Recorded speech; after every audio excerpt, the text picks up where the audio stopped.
Hello and welcome to another edition of And Did Those Feet, the podcast that talks about the golden age of English football from 1945 to 1970. And joining me as ever, Karl Hemsley. Hello, Karl.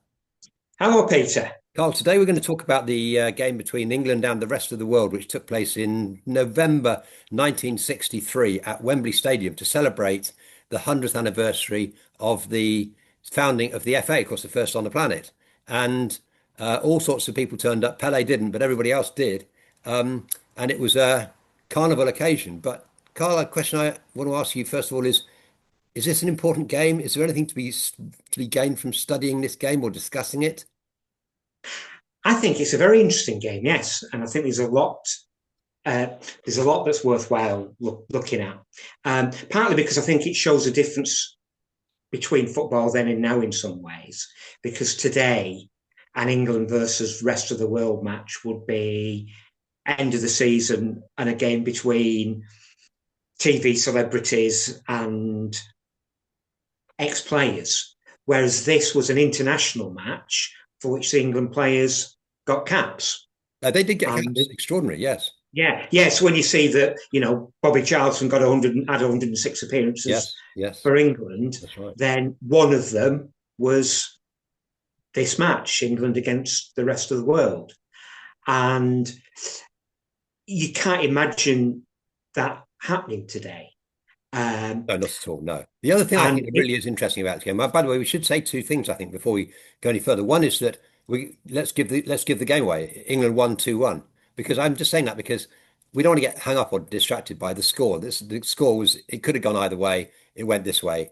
And I don't know if England deserves to win. I don't think they did particularly. It would probably a draw would have been a fairer result.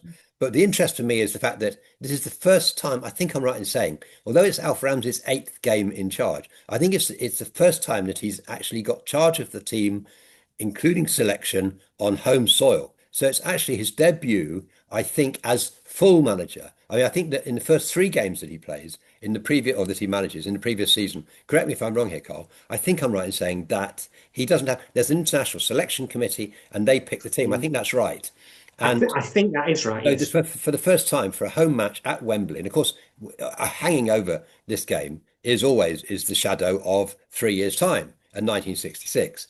And so the interesting thing for me at least in this game is to see how Ramsey's foresee what his instincts are. He's an international footballer. He's a championship with title winning manager. When he first gets his hands on the England job and on picking the team as well, what team does he pick? That's the interest. And what are his instincts? And I think the instincts are very interesting in his selection and then where he goes with those players. So yeah, so I think there are quite decent reasons for thinking about what goes on in this game and for reflecting on it. I mean, just go back to the strength of the rest of the world team, that this was a team that include the starting 11 included six players who either had won or went on to win European Player of the Year. Wow, that's good. And That's a good start. that's six of the starting 11, and one of the starting 11 was Santos, a Brazilian fullback who didn't qualify No, to the indeed, yeah, European Player of the yeah, yeah. Year.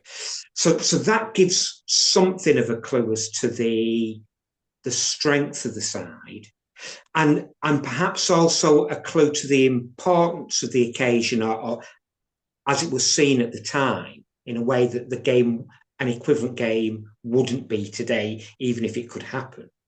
Was that one of the players, Lev Yashin, just a short while later, won European Player of the Year. Now, clearly, he didn't win that purely because of this game. He was picked for the team because he was so good. However, Yashin did play a blinder. He made some great He saves, did. and I think that his performance in this game contributed to some degree to him winning the award, Oh, I'm sure that's right. Yes. which just as an indication of how important the game was seen at the time. And quite bizarrely, in the Soviet Union, the last half hour of the game went out live on radio. That's extraordinary, isn't it? It was described over there as the game of the century. Well, it would appear to be in many ways this kind of world event. I mean, an event Mm, in which the rest of the world took a considerable interest. And actually, I think yeah, that probably does bespeak or does underwrite the significant I don't know, the esteem or the reputation of English football at this time. It was still very high, in spite of what had happened 10 years before with getting thrashed by the Hungarians, which also at Wembley in November 1953. In spite of that, in spite of the various World Cup disasters, because don't forget, by now, England has taken part in 4 World Cups and really underachieved in all 4. In spite of all of that, English football does still seem to have tremendous prestige in global terms. And I suppose in a way, the fact that all these great players turn up, isn't it, is a sign of that. I mean, they are. So it is a great team, really, in many ways, especially on paper. But I think on the pitch too, best performances. Eusebio stood out for me, the Portuguese centre forward. Dennis Law, of course, stands out as a yes, playing. Now, it is said that Dennis Law would, of course, he was a striker for Manchester United in Scotland, but and another European Footballer of the Year. But it's said that you say that Dennis Law would rather have played midfield. That was his natural position. And you could that's see right. really he played very deep. He's receiving the ball from the goalkeeper at times, which is not how we think of Dennis Law. Yeah, Um, yeah. but I mean these were quality. Di Stefano has a great game as well, the Real Madrid player. Gento looks a bit right-footed to me, as if he can't, as if he's just got one foot from standing on. Um, but and Yashin, as you say, has a tremendous game, which tells its own story, really. When the goalkeeper is man of the match, you know what's happened to some extent in the game. Having said that, I thought that actually the rest of the world, even though, as the commentator Kenneth Wolstenholme continually reminds us, that even though the players had never met each other before and couldn't even speak the same language, nevertheless, I thought the rest of the world actually were the better team on the day, and England played a kind of game, actually in some ways quite a modern game. They had a low block, I think that's fair to say. They defended Mm. their 18-yard line. They played with a back four and a defensive midfielder in Milne, and they broke quickly and through Payne and Charlton, breaking down the wing. So it was actually in many ways, it reminded me a bit of a sort of Jose Mourinho performance. Perhaps Yeah, not quite as formulaic as that, but nevertheless, do you think that's fair? yeah, I think it is. I think it's perhaps an indication of that, even though the players in the rest of the world team were, they'd not had the opportunity to gel properly. No. Nevertheless, I think when you get players of that quality, they clearly know what they're about. Um, you know, De Stefano, you talk, he was probably past his very peak, but you're talking about somebody who gets into an all-time world 11, let alone a world 11 of 1963, True. as somebody to run a game. You don't get any better. Which Um, rest of the world players impressed you that we haven't mentioned so far? Jaume Santos, perhaps a fullback? yes, very, very kind of solid defender. Mazepust, the Czech halfback, he was a he was clearly a quality player. Raymond Coca, Um, the French attacker on the right wing, yeah, playing out of position on the right yeah, wing. yes. I mean, there weren't many duds. I didn't think they were basically No, they put in they lived up to their reputation. yeah, They were good, and they came absolutely. with big names, and they were good. What about the Yeah, England side then? I thought the interesting thing with the England side was Ramsey's instincts. So his instincts at this stage are play with a flat back four. So, and I think what's interesting there in the back four is how similar it is to the one that comes out in yeah, 66. He yes, substitutes Cohen for Armfield, but they're very similar players. He substitutes Jack Charlton for Maurice Norman, but they're very similar players. And then he absolutely. adds Bobby Moore and Ray Wilson, and behind them is Gordon Banks. By the way, Ramsey gives Gordon Banks his debut. Gordon Banks is absolutely a creature at international level of Alf Ramsey.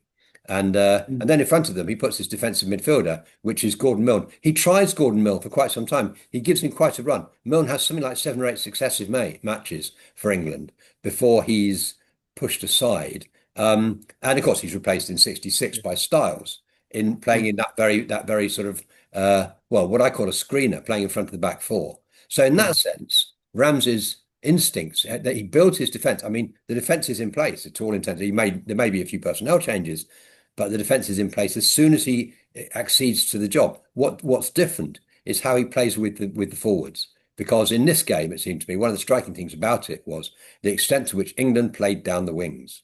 I mean, I Yes, think, Terry Payne and Bobby Charlton were two outside. In fact, Terry Payne was very impressive, didn't you think? absolutely, it was. Yes, Terry Payne, and Southampton, playing in the second division, by the way.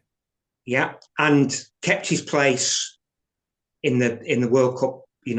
He stayed around because he was in the World Cup squad, wasn't he? And Was he played in the game? played a One game. game.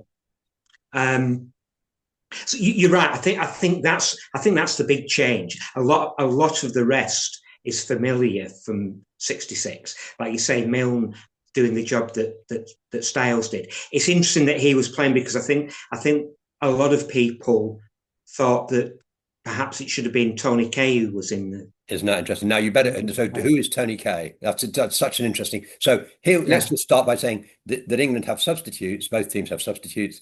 The rest of the world use their substitutes. England don't use any of theirs. So go ahead, Tony Kaye. Yeah, so Kay was in the squad but didn't play. Um, I think a lot of people thought perhaps he should have been ahead of Milne. Uh, uh, he'd been part of the Everton side that had won the league He'd been their in defensive midfielder, in fact. and that's right. And maybe he would have been in the squad in '66, maybe even in the team in '66. What we should But say he is that couldn't be. He couldn't be because he's in he jail. was banned. He was. That's right. He'd been banned from football because of being involved in a betting scandal. He'd been imprisoned. Yes. Incredible. Yeah. Yeah. And must Yeah. have been so hard. They said there were three basically top line players: Bronco Lane, Tony Kaye, and Peter Swan, That's right. Yeah. who'd connected through Sheffield Wednesday. They'd been tempted to do some betting shenanigans and it hadn't worked out. Yeah. It had come out in the papers and their careers were over and they were sent to jail. And the tragedy, I mean, we don't see Tony Kaye in this game because he's on the bench and and Ramsey doesn't use substitutes, but you can't help feeling that. And so roundabout now, is it in the spring of '64 that it comes out? And from that point on, his career is over. And so That's right. Tony Kaye's got one cap up to this point. He is the highest. I think I'm right in saying that he is the highest fee, or the fee that was paid for him between Sheffield Wednesday and Everton is the highest fee between two British clubs. Obviously, there had been higher fees from Torino paying for Dennis Law, but I think Tony Kaye was so that's the level he was at. And I know I completely agree. I mean, I think tragically, that we never found out. Tony Kaye he's still with us. He lives with this the past that didn't happen. Namely, what might have happened between '63 and '66 if he hadn't got caught up in this ridiculous betting scam. Yeah. But as you say, in terms of the structure of the side, the back four and Milne playing that screening position, that is very similar to how they were set up in the '66 World Cup. Bobby Charlton, I think, is very interesting because he was clearly by this point and had been for a number of years one of the great talents in English football. There's no doubt about that. But he was a winger. And of course, by '66, he got a very different job in the side. He was very much a central midfield player at the heart of the team. I want to say And I deep line think, centre forward, Karl. yeah. But he was very much central. And I think at some point between this game and the World Cup, Ramsey came to trust him more tactically Who and do you, felt that do he you could. happen to know who converted him from left wing to centre forward? I mean, was it Ramsey or was it Busby? I asked artificial intelligence this on Google. They said Busby. I mean, I I don't was going to think say, I think it was. I think it was. I think I'm pretty sure he moved that way at United before he did for England. there's a hilarious comment where somebody says a journalist around this time that Bobby Charlton. Now, there's no question about Bobby Charlton's quality. It's quite clear from this. If you watch this game, it shows. I mean, it shows. I think similar to what I think we mentioned before, the 1957 FA Cup final, where Charlton, aged 19 or 20, is, as I think I may have said at the time, just on a different. He's on a different league from the rest of the players. He's just Mm. clearly simply outstanding. He plays with there's such elegance in his running, but such power in his shooting. He has this sort of feline grace when he runs, like a puma. At the same time, there's tremendous power in his shooting, which of course gets England out of jail time and again. And of course, it is worth adding to this that um, not only is he an outstanding winger because he's got a hell of a pace on him. I mean, he does That's right. engage in a foot race with Jaume Santos at one stage, and he skins him. And Yeah. but at the same time, he's so powerful coming through midfield with his elegant running style, the way he glides between a little bit Ryan Giggs, I'd say, but with the extra power. And Mm. so he is a formidable. But it's worth pointing out that at this stage, he is also England's leading goal scorer of all time, historically leading goal scorer. He's just recently got his 31st goal for England. And of course, the record was 30 and 30 by, was it Lofthouse? There's And, Nat Lofthouse, and yes. and then I think Finney had 30 as well. So I think they were equal top. And then Charlton came through with his 31st. And by the way, at about the same time, Greaves was also around about 30, 31, 32, 33 in the next few games. And so these two are mounting a little bit of a competition between themselves, Greaves and Charlton, to see who is going to. And in fact, Charlton has the lead at this stage. Greaves will take it over in the next few games. And it occurred to me, what an extraordinary pair of attackers they were. That Oh, yeah. if you had so it's a little bit like, I mean, we've lived through the Harry Kane era, I think it's fair to say, where England have never struggled for goals because how are they going to get goals? Well, they were going to get Harry Kane to score them for them. But this Mm. was an England team which actually had not just a Harry Kane, like in one might say Jimmy Greaves, Mm. but also had Bobby had it. This was a team which had not just a Harry Kane, but also a Wayne Rooney. I mean, extraordinary to think that this was that what Ramsey took over. I mean, let's be clear about this. Ramsey does a wonderful job with England, but what he takes over, his raw material is very, very good. He's got a very strong Yeah. back four on the face of it. Plus, he's got two attackers in Greaves and Charlton, who are the equivalent in. I don't think I'm exaggerating in saying they're the equivalent of Kane and Rooney. And the idea of having those two on the same team is just fantastic. Yeah. Yeah. Yeah. And I think Greaves really was outstanding in this game. I mean, clearly a great player. Peak of his And powers. yeah, and It's as good as he got. yeah, he was brilliant. And I suspect that if you could have spoken to, if you could speak to England supporters at the time, say after this game, and said, okay, less than 3 years, it's the World Cup. Which England player is the most important in terms of England winning the World Cup? I suspect that the person would have got most votes by far at this juncture would have been Jimmy Greaves. Yeah, I think you're right. Yeah, yeah. Actually, the answer was Bobby Charlton, but I think you're right.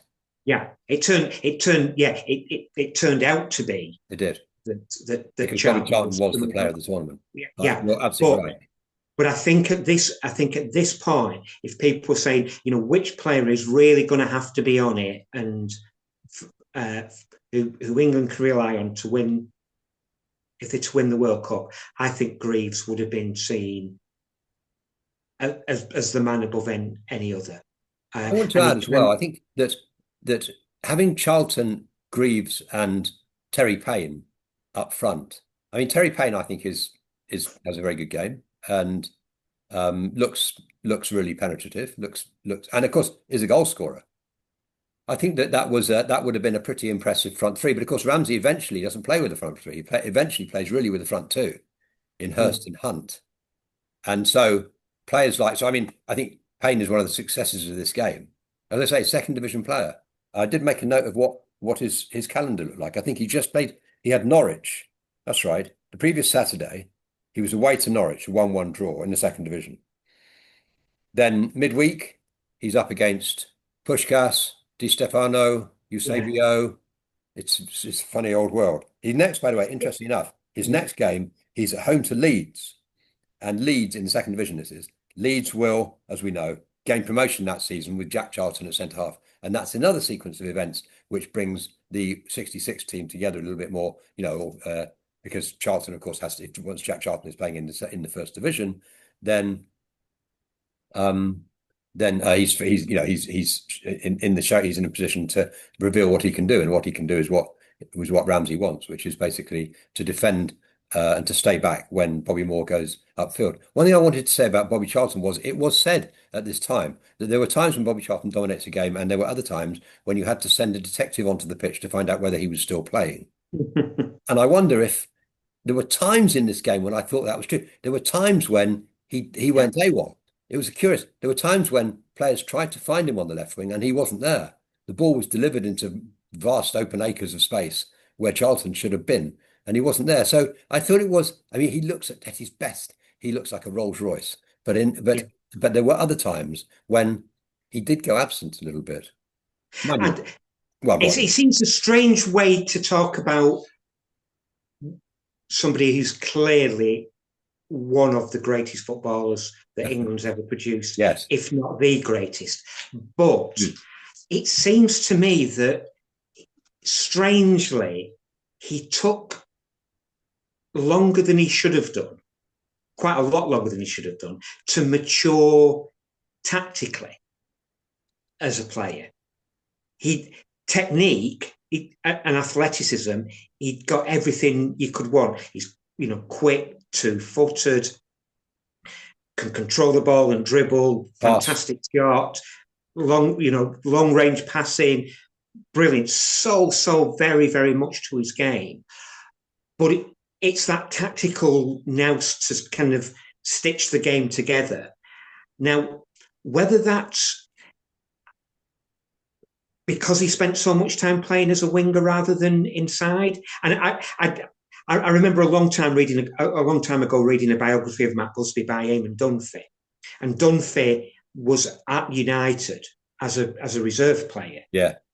At a time when United was struggling, and there was a lot of criticism of Busby. And one of the things that Dunphy pointed out was that United were playing as two wingers for some time, Bobby Charlton on the left and John Giles on the right. Yeah. And Dunphy said, there you go, you've got the two best midfielders in British Isles football in an era, and yet Busby was playing them both as wingers. Yes. That there was something going wrong there. Well, I wonder who he had in midfield. He had Paddy Crerand, of course. Yeah, it's not that he was short of other very good midfielders, but that Giles and Charlton were arguably the best of the best, and that Charlton did take some time to mature tactically, and that by 1966 he definitely had, but maybe in 63 he hadn't quite, and he was kind of, as you're indicating, on the periphery of the game, both in a literal sense because he was a winger, but also because he could drift out of the game. Yes, drift out of the game is absolutely right. I mean, he was a precious asset, but I'm not sure he was a 90-minute man, but perhaps he turned into that. And also, something here is to do with being given a clear steer about how he's expected to play. So, for example, I think Ramsey did clearly take a while. It seems to me he comes into this game with certain convictions that he's absolutely going to go with, but other things are more fluid. And so, for example, is he going to have wingers? Is a question that we can think about over the next year or two, and whether he's going to have a sort of traditional English centre forward in the Bobby Smith mould. We ought to say something about Bobby Smith because he appears in this game, but only sporadically. And it's interesting. Bobby Smith was undoubtedly a first-class centre forward in the sort of traditional English mould. And he reminds me a little bit actually of Tommy Taylor, who would, of course, have been his rival had he not died in the Munich air crash. Tommy Taylor's about the same age and a very similar player, a bit of a Nat Lofthouse type centre forward. Bobby Smith, I don't know what you think about his performance in this game. So up until now, he's got something like 15 goals in 18 games. He's got a very good record. Similar to Tommy Taylor, by the way, similar to Nat Lofthouse. These players going at a goal a game. I mean, fantastic figures. Yeah. But actually, this is Bobby Smith's penultimate game for England. He has one more game after this when England tonked Northern Ireland. eight put eight past Northern Ireland. He scores in that, and that's his final game. And he's been a very good servant, but unfortunately, he's 32 or something at this point. It seemed to me that he fades, and actually he doesn't really make a prominent.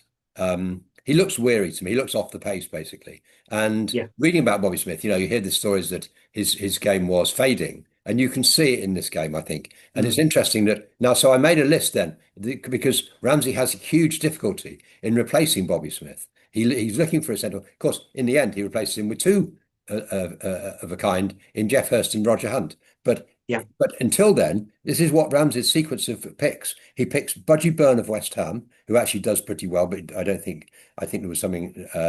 Well, he didn't last anyway. Fred Pickering of Everton, Frank Wignall of Notts Forest, Barry Bridges of Chelsea, Mick Jones of Sheffield. These all the players picked centre Yeah. forwards, picked by Ramsey, who get caps. Alan Peacock of Leeds. Mm. These are not household names, even perhaps in their own house. No, absolutely. Joe Baker of Arsenal, and finally his eighth pick at number 9 when as he's trying to replace Bobby Smith, Nobby Stiles. So it's a mess, isn't it? I mean, Ramsey basically strong. And interesting enough, he picks his back four and he stays with it. He picks his defensive midfielder and he'll have a defensive midfielder. But after that, he's not quite sure what he's going to do. And I certainly don't Mm. think in 66, I certainly don't think in 63 that he would have countenanced going into the World Cup with no wingers. But No. that's effectively what happens. And his struggle to find a number 9 is also very telling. And the only person we haven't mentioned so now, after all that, is Gordon Banks. And we ought to say a little bit about that because this is his first game. And doesn't he look good? Yeah. I mean, Yeah, sorry, he it's doesn't. his first game. It's his first game under Ramsey gives him his debut. That's what I'm trying to say. Yeah. Yeah. Yeah. I think from the off, he looks an absolute class act. And we've talked before about, earlier for England, goalkeeper did really seem a, a weak link for such a long period of time. Yeah, When we talked about, going back 10 years to the infamous game against Hungary at yeah, Wembley. yeah. And Paul Gilmerick. I mean, The hapless Gilmerick. yes, Banks is clearly just a completely different. He just exudes confidence to me. I mean, of course, we now know so much more about him, but this is one of his first games. He looks the part, and Yeah, it's very impressive. So, to my mind, the point of this game, or the point of reflecting on it, was not what it was at the time, which was to celebrate the FA centenary, but but from our point of view, look at it historically, is to see what seeds were sown by Ramsey at this point, which were going to flower in 3 years' time, and what instincts he went into this job with, and how they changed, and how he came to make his mind up, and what. So, in fact, 8 of this team end up in the 66 squad in the 22. that's right. 4 of them end up in the team. 8 and 9 in the 40. The only ones to drop out are Maurice Norman, the centre half, whose career goes on the skids a little bit after this, and Bobby Smith, both of whom are in their 30s. Yeah, Other than that, actually, you can see plenty of evidence that Ramsey's thinking is evolving, and that World Cup is not going to be is not going to be an embarrassment. At least we can say that. It was around this time, by the way, that Ramsey said England will win the World Cup, wasn't it? It was about the autumn of '63. yeah, the famous statement. Yes, So, and you can see there's certain logic in that. He's certainly got some players here, at least 5 players, I think, who you would expect to see in winning World Cups and other trophies. So, well, yeah, there we are, Karl. Our time is up, and so fantastic to talk about these things and to reflect on them. And we shall be back in with another podcast on a similar topic in the near future. So, if you have been listening, thank you, and see you then. Bye bye. thanks, Peter. How do you stop recording? This stuff is so difficult. Maybe it's that one. No, apparently not. Wouldn't be with it. Oh,